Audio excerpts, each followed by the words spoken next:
오늘 저희들 주신 하나님의 말씀을 같이 읽겠습니다. 마태복음 5장 10절에서 12절까지 말씀.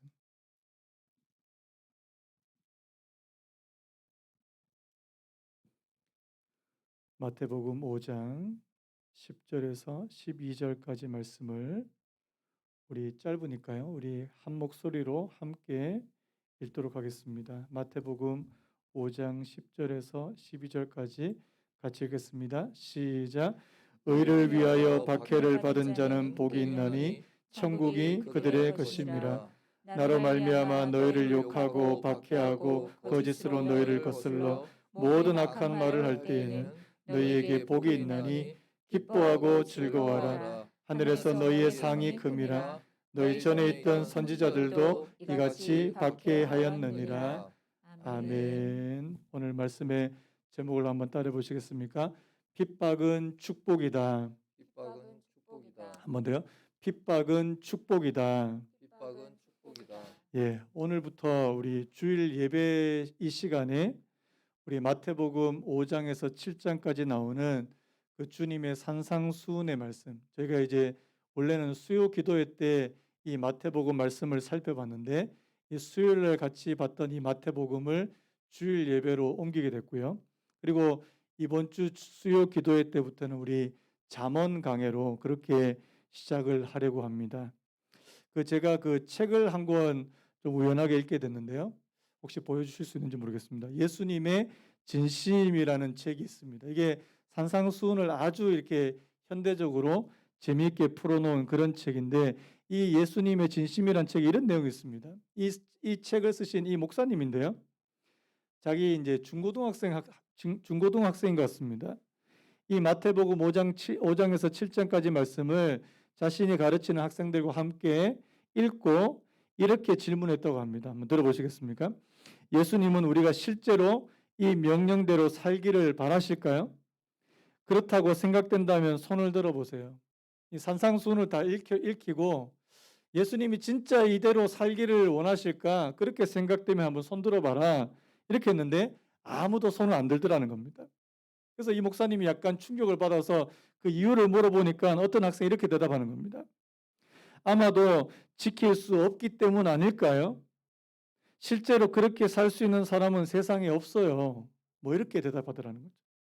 또 다른 학생은 이렇게 대답하더랍니다. 예수님은 그냥 우리에게 하나님의 은혜가 필요하다는 점을 깨우쳐 주고 싶으셨던 겁니다. 완벽한 삶이 어떤 것인지 보여준 다음 아무도 그런 삶에 도달할 수 없다는 점을 지적하신 거죠. 저는 중고등학생이 이런 대답을 할 수 있다는 게 참 놀라운데요. 그냥 이건 하나님께서 하나님의 은혜가 필요하다는 것을 가르쳐 준 겁니다. 이렇게 완벽한 삶이 있는데 너희들은 절대 도달할 수 없으니 그냥 하나님의 은혜로 살아라. 뭐 그런 의미라는 겁니다. 여러분, 우리 가운데도 오늘부터 우리가 살펴보겠죠. 우리 가운데도 이 산상수훈의 말씀을 이렇게 받아들이시는 분들이 계실지 모르겠습니다. 예수님께서 하신 말씀의 이 수준이 너무 높아서 너무나도 이상적인 말씀이라서 우리 같은 평범한 그리스도인들은 도무지 도달할 수 없는 그런 경지라고 생각하는 분들이 있을지 모르겠습니다. 그래서요, 산상수훈은 이대로 살라고 주신 말씀이 아니라 그냥 듣기 좋은 말씀, 좋은 말씀이다. 제가 예전에 저희 교회에 잠깐 계셨던 분, 교회 나오신 지 얼마 안 되신 분이셨어요. 저한테 이런 말씀을 하시는 것을 제가 들었습니다. 교회는 좋은 말씀 들려주는 곳이잖아요. 뭐 교회에서 나쁜 거 가르치겠어요? 그런데 제가 그 말을 듣고 한편으로는 동의가 됐는데요. 여러분, 교회는 좋은 말씀 들려주는 거 맞습니다. 그런데요, 딱 거기까지라는 거죠. 그냥 좋은 말씀 듣고 그냥 감화하고 감동하고 그걸로 끝나는 거. 여러분, 그렇게 생각하시면 정말 곤란한 거 아닙니까?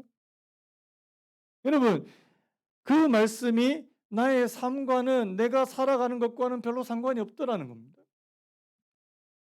미국의 영성신학자인데요. 그 달라스 윌라드가 이런 말을 했습니다. 한번 들어보시겠습니까?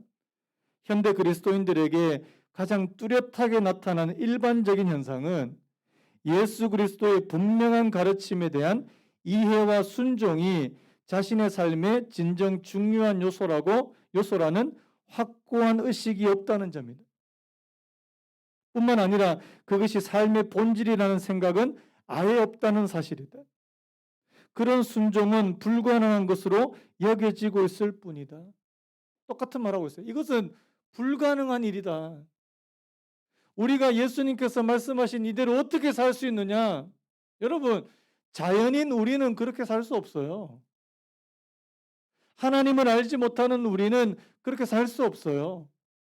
근데 여러분, 하나님이 우리 안에, 예수께서 우리 안에 계시고 우리가 예수 안에 거하면 그렇게 된다는 것을 우리에게 보여주시는 것이 바로 이 산상수훈의 말씀 아닙니까?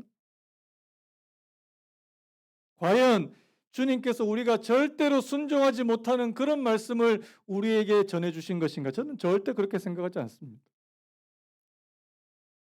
오히려 하나님을 믿는 하나님의 백성이라면 누구나 삶에서 구현해야 되는 말씀으로 주신 것이 저는 이 산상수훈의 말씀이라고 생각하는데요. 여러분, 제 말을 오해하지 않으셨으면 좋겠습니다. 우리가 이 말씀을 지키려고 애쓰고 노력하면 하나님의 백성이 된다. 이건 아니에요. 여러분, 오늘 이 마태복음 5장에서 7장까지 말씀은 우리가 이미 하나님의 백성이니까 하나님을 믿는 하나님의 백성이고 예수 그리스도를 따라가는 제자니까 이런 삶이 우리에게서 자연스럽게 열매로 나타난다는 사실을 여러분들이 기억하셨으면 좋겠습니다. 그래서 여러분, 산상수훈은요, 여러분 기억하셔야 됩니다. 우리가 이제 마태복음 5장부터 7장까지 쭉 살펴볼 건데요. 이 산상수훈의 말씀은 행위에 대한 말씀이라기보다는 존재에 대한 말씀이라는 사실입니다. 한번 저를 한번 따라 보시겠습니까? 행위가 아니라 존재에 관한 말씀이다. 우리가 어떤 사람이냐를 저희들에게 먼저 말씀해 주시는 거라는 사실. 내가 이거 하고 이거 하면 내가 예수님의 제자가 되고 하나님의 자녀가 된다. 이게 아니라는 거죠. 그래서 여러분 잘 아시는 마태복음 7장입니다. 산상수훈의 말씀인데요. 마태복음 7장 17절 18절에 이런 말씀이 있습니다. 우리 같이 한번 읽어볼까요? 시작. 이와 같이 좋은 나무마다 아름다운 열매를 맺고 못된 나무가 나쁜 열매를 맺나니 좋은 나무가 나쁜 열매를 맺을 수 없고 못된 나무가 아름다운 열매를 맺을 수 없는. 여러분, 주님께서 주시는 정말 중요한 말씀이에요. 좋은 나무가 되면 자연스럽게 좋은 열매를 맺게 됩니다. 나쁜 열매는 아무리 노력해도 좋은 열매를 맺을 수 없다는 사실이에요. 그건 뭐예요? 우리의 존재가 뭐냐는 거죠. 우리의 존재가. 요한복음 15장 5절에 이런 말씀이 있습니다. 나는 포도나무여 너희는 가지라. 그가 내 안에 내가 그 안에 거하면 사람이 열매를 많이 맺는다. 나를 떠나서는 너희가 아무것도 할 수 없습니다. 여러분, 우리가 우리 스스로 열매를 맺으려고 하는 것이 아니라는 거죠. 원가지 대신 예수 그리스도께 붙어 있는 사람은 오늘 말하지 않아도 다른 사람이 뭐라고 하지 않아도 자연스럽게 이렇게 열매를 맺게 된다는 것입니다. 중요한 건 뭐예요? 내가 예수님께 붙어 있느냐는 거죠. 어떤 사람은 나는 예수님께 붙어 있는데요. 그런데 아무런 열매를 맺지 않습니다. 진짜 붙어 있습니까? 여러분, 그래서 우리가 하나님의 말씀대로 살지 않으면 행위를 따질 것이 아니고요. 우리의 존재를 따져야 된다는 사실입니다. 나는 진짜 하나님을 믿는 사람입니까? 나는 진짜 예수님을 따라가는 예수님의 제자가 맞습니까? 나는 정말 원가지 되신 그 예수님께 붙어 있는 사람이 맞습니까? 그 질문을 해야 된다는 것입니다. 어떤 분이 되게 우스갯소리 하는 거 들었는데 어떤 목사님이요. 포스트잇 신앙이라는 게 있다. 포스트잇 신앙. 붙었다 떨어졌다 붙었다 떨어졌다. 붙기도 잘 붙는데 떨어지기도 너무 잘 떨어져요. 이건 뭐 붙은 것도 아니고 안 붙은 것도 아니에요. 여러분, 성경은 그런 것을 말씀하고 있지 않습니다. 주님과의 진짜 연합되는 모습. 그가 내 안에, 내가 그 안에 거하면 사람이 열매를 많이 맺는. 여러분, 그 열매로 오늘 이 산상수훈의 말씀을 저희들에게 주셨다는 사실을 기억하셨으면 좋겠습니다. 자, 오늘 본문 이 팔복의 말씀인데요. 자, 그 팔복의 이제 첫 번째부터 일곱째까지는 제가 수요기도 때 미리 말씀을 드렸습니다. 안 보신 분들은 이게 동영상을 찾아보시면 좋겠고요. 이 팔복, 이 주님께서 말씀하신 이 8가지 복도 바로 우리의 존재에 관한 말씀이라는 사실입니다. 심령이 가난해져야 된다. 애통해야 되고 온유해야 하나님 나라 들어갈 수 있다. 이게 아니라고 말씀했죠. 하나님 나라 백성은 심령이 가난한 사람입니다. 하나님을 믿는 하나님의 자녀들은 애통하게 된다는 거죠. 하나님의 자녀, 예수님의 제자들은 온유해지게 된다는 것입니다. 자, 그래서요, 오늘 이 팔복의 마지막, 우리가 이 마지막 부분을 살펴보려고 하는데요.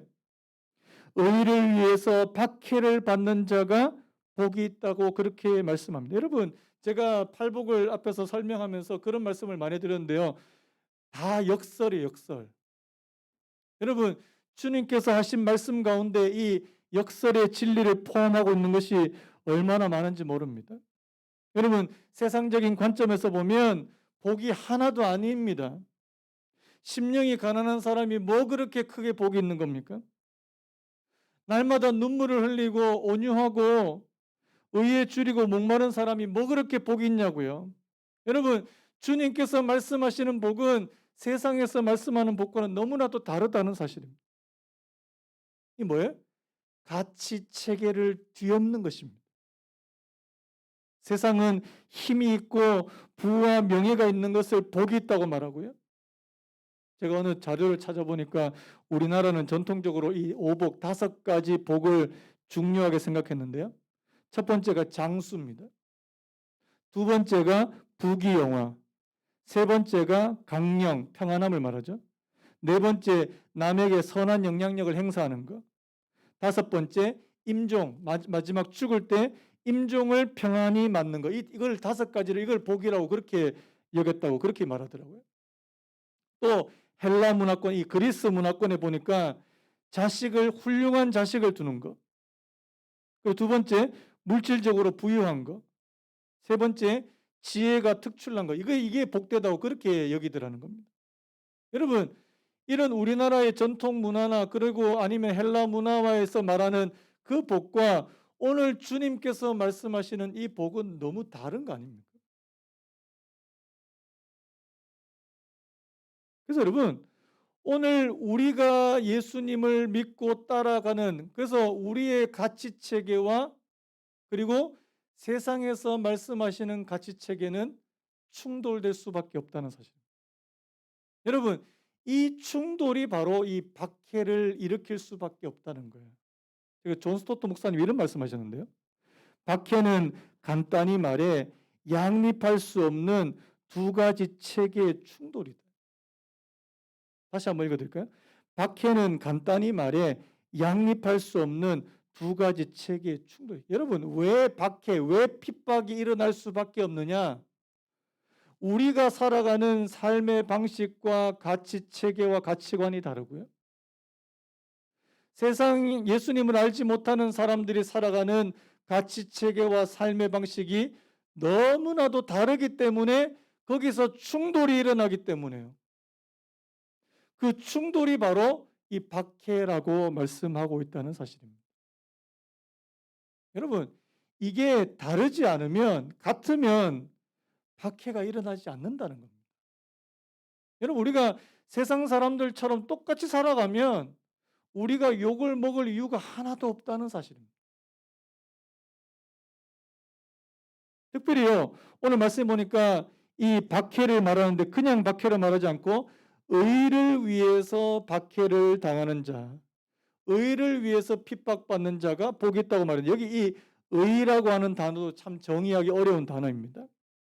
여러분, 이 의라는 단어를 한마디로 정의하면 바로 하나님의 뜻, 하나님의 계획과 관련된 것입니다. 쉽게 말하면요, 내가 하나님의 뜻대로, 하나님께서 원하시는 그 뜻대로 살다가 받는 어려움과 고난을 바로 의를 위해서 핍박받는다, 이렇게 말씀합니다. 여러분, 10절에서는 의를 위하여 박해를 이렇게 됐는데 11절에 바로 뭐라고 봤습니까? 나로 말미암아 너희를 욕하고 박해하고 거짓으로 너희를 거슬려 모든 악한 말을 할 때에, 나로 말미암아, 이 나가 누굽니까? 예수 그리스도 때문에, 이 말입니다. 여러분, 우리가 뭔가 잘못해서 우리가 실수하거나 우리 어떤 죄나 고집이나 탐욕 때문에 당하는 고난을 의를 위한 그런 핍박이라고 말씀하지 않는다는 거예요. 우리가 착각해서는 안 됩니다. 내가 잘못해서 받는 고난은 그거는 의를 위한 박해가 아니에요. 예전에 저도 이제 뭐 이렇게 직장인들, 이렇게 성경 공부나 직장인들과 함께 말씀 나눌 때 간혹 가다가 이런 분들이 있었습니다. 회사 다니시는 분들 가운데 이게 뭐 이렇게 큐티 숙제도 있고 하니까 이 큐티를 언제 하냐니까 근무 시간에 하는 거예요. 회사에 딱 가서 이제 근무가 시작되는데 계속 지금 그 시간에 지금 큐티 숙제를 붙잡고 있는 거예요. 그래서 직장 상사가 몇 번 보다가 이 직장 상사 그게 이해가 안 되는 직장 상사가 있을 거 아닙니까? 그래서 막 이렇게 핀잔을 주고 이제 야단을 치고 막 그러니까 이 사람이 어떻게 생각합니까? 아, 나 지금 핍박받고 있다. 여러분, 이건 핍박이 아니에요. 욕먹어도 싼 겁니다. 여러분, 근무 시간은 회사를 위해서 일하는 시간이죠. 아니, 물론 회사가 그거 시간이 정말 많이 남고 여러분들에게 자유 시간이 많으면은 뭐 어떻게 할 수 있을지 모르겠지만요. 여러분, 원칙적으로 근무 시간은 회사를 위해서 일하는 시간입니다. 여러분, 이런 것들은 의를 위해서 받는 박해가 아니라는 거예요. 주님을 위해서. 내가 하나님의 뜻을 위해서 그렇게 살아가기 위해서 애쓰다가 하나님께서 기뻐하시는 일을 하다가 받는 그런 어려움, 이것이 바로 의를 위한 박해라는 사실입니다. 여러분, 우리는 어떻습니까? 우리 본능적으로 다른 사람이 우리를 싫어하는 것을 싫어해요. 우리도 다른 사람에게 칭찬받고 싶고 인정받고 싶고 사랑받고 싶은 것이 우리의 본능입니다. 여러분, 나는 자발적으로 왕따가 되겠습니다. 이렇게 그걸 좋아하는 사람이 누가 있겠습니까? 그런데요, 주님께서 무슨 말씀하시냐니까 누가복음 6장 26절 이런 말씀했습니다. 모든 사람이 너희를 칭찬하면 화가 있도다. 저는 이 말씀이요. 여러분, 다시 한번요. 모든 사람이 너희를 칭찬하면 화가 있다. 내가 이 사람한테도 잘 보여서 이 사람한테도 칭찬받고 이 사람한테 잘 보여서 이 사람한테도 칭찬받고 모든 사람이 나를 칭찬하면 화가 있대요. 여러분, 이 말씀은 뭡니까? 내가 예수 그리스도를 믿는 하나님을 믿는 사람으로 이 땅에서 살아가면 모든 사람을 다 만족시킬 수 없다는 것입니다. 그 사람들을 만족시키다 보면 나는 하나님의 자녀로 살아갈 수 없는 그런 지경에 이를 수 있다는 겁니다. 그러면서요, 그들의 조상들이 거짓 선지자들에게 이와 같이 하였느니라. 여러분, 오늘 말씀에도 이 선지자에 관한 부분이 나오는데요. 여러분, 거짓 선지자는 핍박을 당하지 않았습니다. 절대 박해를 당하는 일이 없었습니다. 그런데요, 하나님께서 진짜 그들에게 말씀하시는 참 선지자에게는요, 굉장한 핍박이 찾아왔다는 사실입니다. 구약에 보면 이 두 종류의 선지자가 나오는 거 아닙니까? 참 선지자와 거짓 선지자요. 참 선지자는 하나님께서 그에게 주신 말씀, 그에게 주신 뜻을 가감없이 전한 사람이 바로 이 참 선지자였고요. 그 대표적인 예를 하나 말씀드리자면 열왕기상 22장에 나오는 바로 이 미가야라는 선지자입니다. 열왕기상 22장을 여러분 한번 보시면 나중에 한번 보시면요. 이 이스라엘의 이 악한 왕이었던 아합과 이 유다 왕 여호사밧이 아람과 전쟁을 나가기 전에 선지자에게 하나님의 뜻을 묻는 장면이 나옵니다. 그때 많은 선지자들, 그 이스라엘에 있었던 많은 선지자들이 왕이 듣기 좋은 소리를 하게 됩니다. 제가 한번 읽어볼게요. 열왕기상 22장 12절에 이렇게 되어 있습니다. 모든 선지자도 그와 같이 예언하여 이르기를 길르앗 라모스로 올라가 승리를 얻으소서. 여호와께서 그 성읍을 왕의 손에 넘기시리이다 하더라. 많은 선지자들이요, 다 왕의 시에 올라가소서 하나님께서 승리를 주신다고 약속하셨습니다. 올라가십시오. 그렇게 예언했다는 겁니다. 그런데요, 이 14절에 보면 미가야가 뭐라고 얘기하는지 한번 보십시오. 자, 이 14절 우리 같이 한번 읽어볼까요? 시작. 미가야가 이르되 여호와께서 살아계심을 두고 맹세하노니 여호와께서 내게 말씀하시는 것 곧 그것을 내가 말하리라 하고. 여기서요. 여호와께서 내게 말씀하시는 것 곧 그것을 내가 말하리라. 여러분, 하나님께서 미가야에게 뭐라고 말씀하셨냐니까? 아합을 이 전쟁에서 죽이겠다. 아합을 살려두지 않겠다. 이 말씀을 그에게 주셨는데 여호와께서 내게 말씀하시는 것 곧 그것을 내가 말하리라. 그 말을 전했을 때 누구도 좋아하지 않는 겁니다. 하나님께서 그에게 정말 하나님의 말씀을 주시고 그가 하나님의 말씀을 빠짐없이 가감없이 전했을 때 사람들은 오히려 이 선지자를 미워하고 핍박했다는 사실입니다.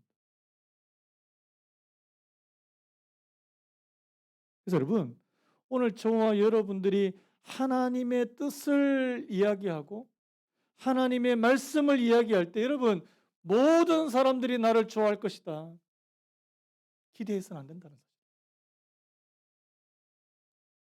자, 그렇다면요, 오늘 이 핍박과 박해는 어떤 형태로 오게 되는지 한번 보십시오.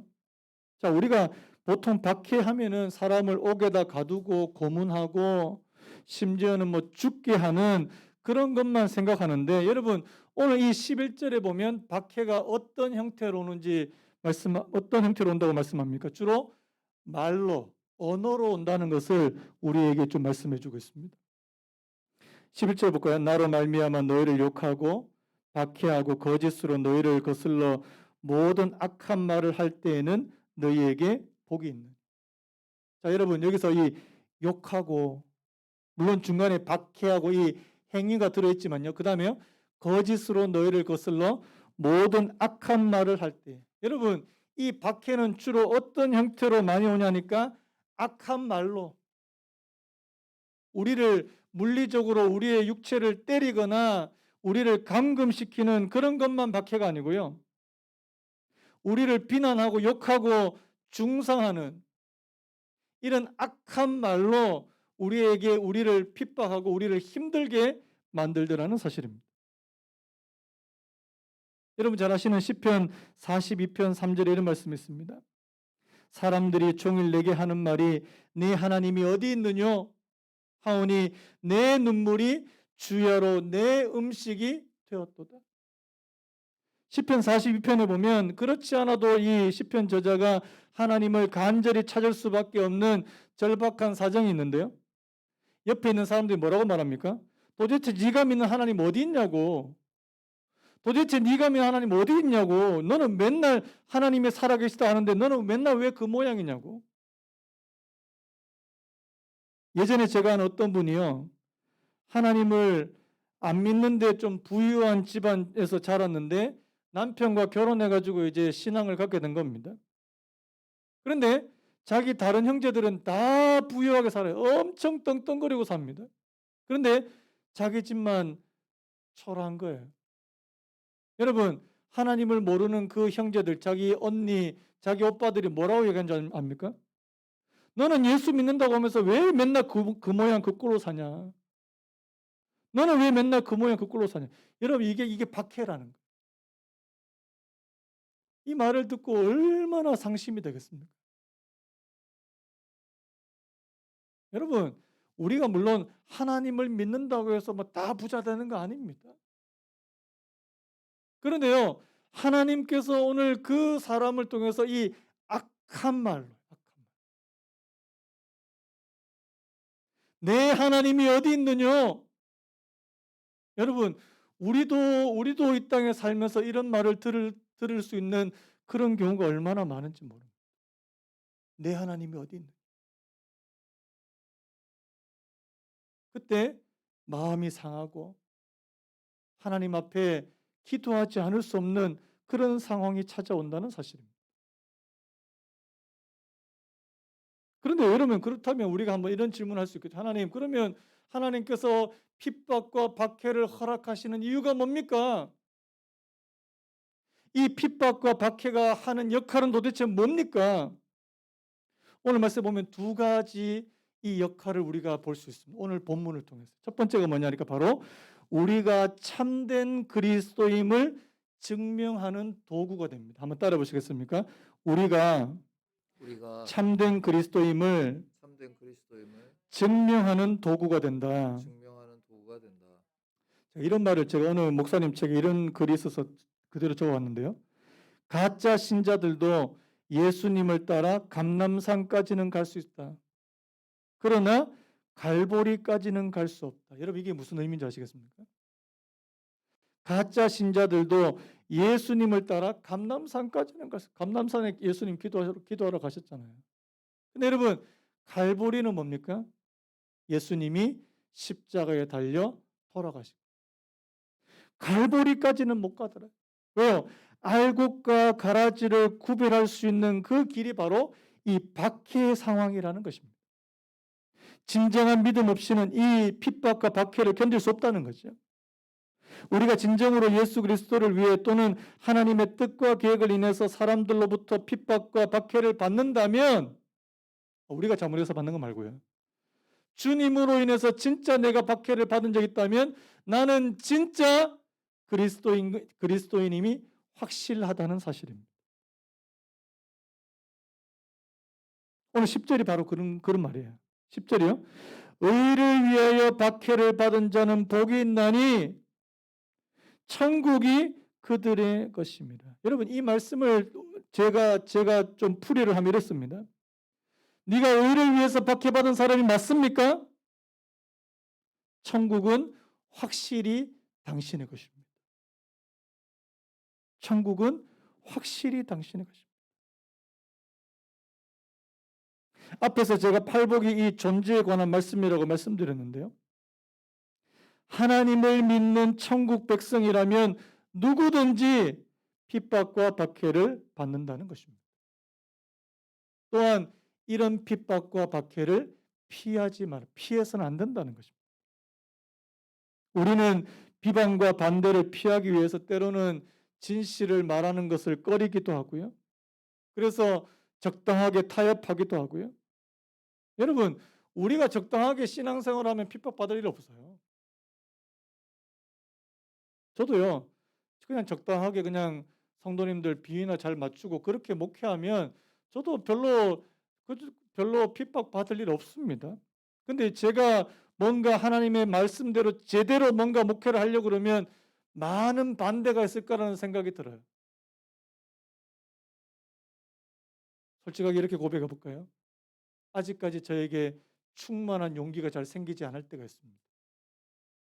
하나님, 내게 진짜 용기를 주셔서 내가 의를 위해서는 하나님께서 기뻐한 일이라는 사실을 내가 그렇게 깨닫게 된다면 주변의 많은 반대를 무릅쓰고도 내가 앞으로 나아갈 수 있는 그런 목회자가 되어야 되는데요. 솔직히 아직까지 제가 제 자신을 볼 때는 참 많이 부족하다는 생각이 듭니다. 여러분, 주기철 목사님 이야기 많이 들어보셨을 거예요.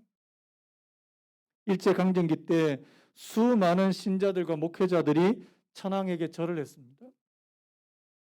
신사에 참배를 했습니다. 근데 주기철 목사님은 끝까지 거부하셨거든요. 그가 구속을 당하기 전에 이런 설교를 하셨답니다. 한번 들어보시겠습니까? 못합니다. 못합니다. 그리스도의 신부는 다른 신에게 정죄를 깨뜨리지 못합니다. 못합니다. 그리스도의 신부는 일본 신사에 절하지 못합니다. 나는 어렸을 때 주 안에서 자랐고 예수 그리스도께 충성을 10번, 100번 맹세했습니다.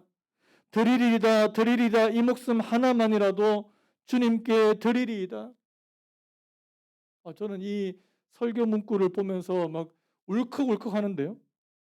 결국 여러분 감옥에서 싸늘한 주검이 되신 분 아닙니까? 우리는요 어쩌면 너무나도 편안한 그런 환경 가운데서 신앙생활에서 핍박이 뭔지 박해를 뭔지 모르고 살아가는 경우가 너무나도 많습니다. 여러분 핍박과 박해의 첫 번째 역할은 바로 우리가 참된 그리스도임을 증명하는 도구가 된다는 사실. 그렇다면 이 두 번째는요. 우리에게 핍박이 찾아오고 박해가 찾아오는 것은 우리로 더 큰 상급을 얻게 만드는 것입니다. 한번 따라 보시겠습니까? 우리로 더 큰 상급을 얻게 만드는 것이다. 이걸 다른 말로 해볼까요? 우리로 더 나은 신앙, 더 차원 높은 신앙이 되게 만든다는 것입니다. 12절 말씀이에요. 기뻐하고 즐거워하라. 하늘에서 너희의 상이 큼이라. 하늘에서 너희의 상이 큼이라. 너희 전에 있던 선지자들도 이같이 박해하였느니라. 여러분 단순히 천국이 너희 것이니라 천국에만 들어간다고 말씀하지 않습니다. 너희에게 의를 위하여 예수 그리스도를 위하여 핍박을 받고 박해를 받고 심지어는 순교하는 자들에게는 엄청난 상급이 기다리고 있다는 사실. 여러분 이 상급은 그냥 아무에게나 주어지는 게 아니에요. 여러분 천국 들어간 사람 다 똑같다 그 아닙니다. 다릅니다. 어떤 사람은 사도 바울과 같이 의의 면류관을, 생명의 면류관을, 어떤 사람은 그런 면류관 없이요. 여러분 나는 예수 믿고 천국 들어가면 다 똑같다 그렇게 생각하면 곤란합니다. 누구에게 이 큰 상이 주어집니까? 박해를 견디고 끝까지 믿음을 지킨 자에게 이 상이 주어진다고 말씀합니다. 요한계시록에 보면 여러분 이긴 자라는 표현이 나와요. 이긴 자. 제가 어제 어느 목사님 설교를 잠깐 들었는데요. 우리 신앙하는 우리의 목표는 이 땅에서 성공하는 것이 아니라 이기는 자가 되는 것이라고 그렇게 말씀하는데 굉장히 공감이 됐습니다. 여러분 오늘 저와 여러분들은 승리하기 위해서 부름받은 존재라는 사실. 내가 이 땅에서 그냥 다른 사람이 누리는 것처럼 성공하는 것이 우리의 목표가 아니라 이기는 것이 목표라는 것입니다. 뭘 이겨요? 나를 이기고 죄를 이기고 세상을 이기고 하나님의 뜻대로 끝까지 믿음을 잃지 않고 그렇게 살아가는 그 이기는 자를 말씀하는 거 아닙니까? 여러분 오늘 이런 분들에게 이런 상급이 주어진대요. 자 요한복음 2장 20절 우리 같이 한번 읽어볼까요? 요한계시록 2장 20절 시작.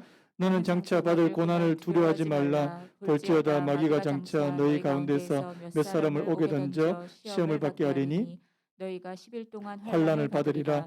내가 죽도록 충성하라. 그리하면 내가 생명의 면류관을 내게 주리라. 생명의 관을 내게 주. 하나님께서 이 서머나 교회에게 극심한 환난과 박해를 견뎌내는 이 서머나 교회에게 생명의 면류관, 생명의 관을 약속해 주시는 것을 볼 수 있습니다. 또 디모데후서 4장 7절 8절을 보니까 나는 선한 싸움을 싸우고 나의 달려갈 길을 마치고 믿음을 지켰으니 이제 후로는 나를 위하여 의의 면류관이 예비되었으므로 어떤 예비관이요? 의의 면류관이 예비되었으므로 주 곧 의로우신 재판장이 그날에 내게 주실 것이며 내게만 아니라 주의 나타나심을 사모하는 모든 자에게도니라. 사도 바울에게만 주신다고 약속하지 않습니다. 모든 사람 주의 나타나심을 사모한 끝까지 믿음을 지키고 인내하고 하나님을 바라보는 모든 사람들에게 하나님께서는 이 면류관을 주시겠다고 약속하시는 줄로 믿습니다. 제가 이 말씀을 생각하다가 이번 주에 여러분 우리 동계 올림픽이 있었지 않습니까? 저는 사실 스포츠 경기 보는 거 별로 안 좋아하는데요. 이번에 참 인상 깊었던 그 장면 하나가 있었습니다. 여러분 잘 아시는 분 아시겠지만 이번에 중국의 편파 판정 이런 걸로 인해서 되게 시끄러웠는데 금메달을 한 사람, 이 황대현 선수라는 사람이 극적으로 금메달을 땄습니다. 굉장히 감격스러웠어요. 그런데요, 저는 그것보다 더 울컥했던 게 뭐냐니까 그 금메달 따는 장면을 중계하던 그 해설위원하고 캐스터예요. 그 남자 캐스터와 해설위원이 막 엉엉 우는 거예요. 아마 그 이전에 그 편파 판정으로 인해서 되게 억울했던 것 같아요. 억울함이 많이 쌓였다가 갑자기 이 선수가 막 극적으로 금메달을 따니까 막 엉엉 우는 거예요. 제가 그걸 보면서 무슨 생각이 든 줄 아십니까? 우리가 하나님 앞에 가서 우리가 나중에 하나님 앞에 가서 섰을 때 이 땅에서 때로는 억울한 일도 겪었고 내가 예수 믿는 걸로 인해서 오해를 받기도 했고 사람들이 나를 싫어하기도 했고 하나님 앞에서 엉엉 울 것 같은 거예요. 억울해서 우는 것이 아니라 하나님께서 그 모든 억울함을 다 풀어주시기 때문에. 여러분, 오늘 하나님은 저와 여러분들에게 상을 갖고 우리를 기다리시는 분이시라는 사실을 기억하시기를 바랍니다. 그래서 여러분, 오늘 말씀 보면 우리가 정말 이해할 수 없는 말씀하세요. 박해를 당하는 자들에게 뭐라고 말씀합니까? 기뻐하고 즐거워하라. 여러분, 박해를 당하고 있는데 기뻐하고 즐거워하래요. 이해할 수 없는 말씀입니다. 하지만 여러분, 우리에게 주실 큰 상급이 기다리고 있고요. 무슨 생각이 드냐 아십니까? 금메달 그 동계올림픽을 4년 동안 준비하던 그 선수들이 뭘 보고 4년을 그렇게 인내하며 견디고 참을 수 있었겠습니까? 올림픽에서 그들이 받는 그 영광 아닙니까? 그 메달과 영광 아닙니까? 그것으로 인해서 그 4년간의 시기를 정말 묵묵하게 그 어려운 훈련을 다 견뎌내는 오늘 말씀을 좀 마무리하고 싶은데요. 혹시 우리 중에 지금 예수님 때문에 내가 믿는 예수님 때문에 힘든 분들이 있습니까? 직장에서, 가정에서 또 여러 관계 가운데 예수님 때문에 갈등을 빚고 다툼이 생기고 사람들이 당신 예수 믿는다 그러면서 왜 그렇게 사냐고. 당신 진짜 하나님 믿는 사람 맞아? 그리고 당신이 믿는 하나님 어디 계시냐고. 특별히 여러분 사람으로 인해서 힘든 분들이 있습니까? 하나님께서 여러분들에게 주실 상급이 있다는 사실을 기억하십시오. 내가 의를 위해서 예수님을 위해서 내가 참고 인내하는 거 결코 하나님께서 그냥 두지 않고 하나님께서 상으로 주시겠다. 아까도 말씀했는데요. 현재 고난이 장차 우리가 받을 영광에 좋게 비교할 수 없도다. 그래서요, 제가 오늘 이 찬양이 계속해서 맴도는 거예요. 내는 주의 영광을 보내. 우리 가운데 계신 주님. 그 빛난 영광 온 하늘 덮고 그 찬송 온 땅 가득해. 내는 주의 영광을 보내 찬송 가운데 서신 주님. 주님의 얼굴은 온 세상 향하네 권능의 팔을 드셨네. 여러분 우리가 이 땅에서 환난을 당하고 고난을 당하고 핍박을 당해도 견딜 수 있는 힘은 바로 여기서부터 나온다는 겁니다. 바로 주님의 영광이에요.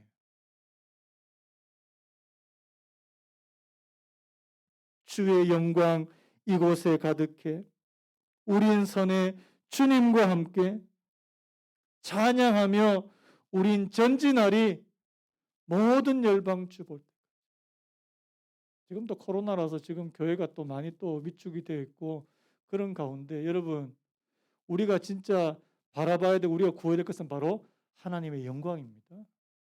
영광이에요. 하나님, 우리가 하나님 말씀을 통해서 예배를 통해서 하나님의 영광을 보기를 원합니다.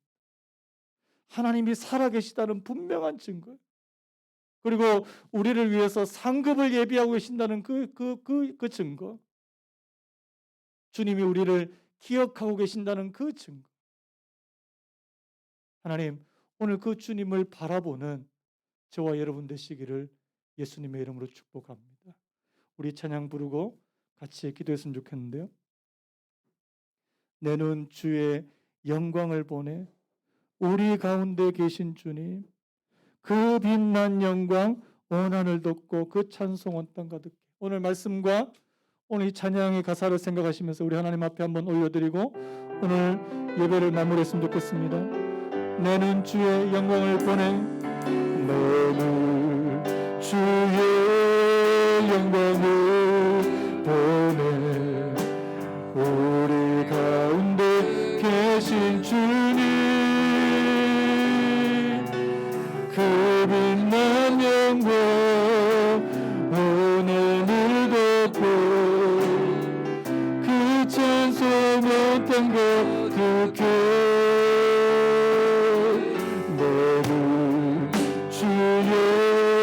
영광을 보내 찬송 가운데 서신 주님 주님의 얼굴은 온 세상 향하네 권능의 발을 드셨네 주의 영광 이곳에 가득해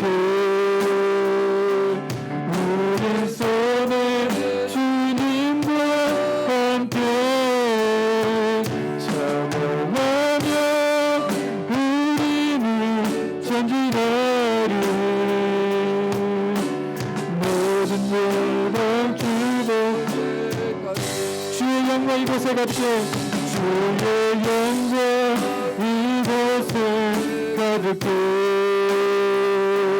우리 손에 주님과 함께 찬양하며 우리는 전진하리 모든 영광 주님께 불을 좀 꺼주시겠습니까? 이 시간 우리 하나님 앞에 잠시 기도하기 원하는데 하나님 내가 하나님으로 인해서 내가 예수 그리스도로 인해서 내가 하나님의 뜻을 순종해가는 과정에서